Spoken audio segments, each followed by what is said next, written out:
పిల్లలు మీరు ఇచ్చుండే అంకెలను ఉపయోగించి కూడిక రూపము మరియు తీసివేత రూపాలను రాయాలి. కూడిక రూపాలు తీసివేత రూపాలు రాయాలి. ఉదాహరణకు ఇప్పుడు చూడండి 4 + 2 4కు 2 కలిపితే ఎంత 6. అదే విధంగా 2కు 4 కలిపితే 6. 2 + 4 ఎంత 6. ఇప్పుడు రెండో వాటిలో పెద్ద సంఖ్య ఏది 6. కాబట్టి 6లో నుండి తీసేయాలి. 6లో నుండి 4 తీసేస్తే 2.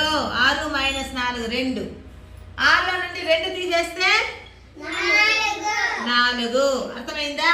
ఇప్పుడు ఒక్కొక్కరండి. 5కు 4 కలిపితే 9. 5 + 4 =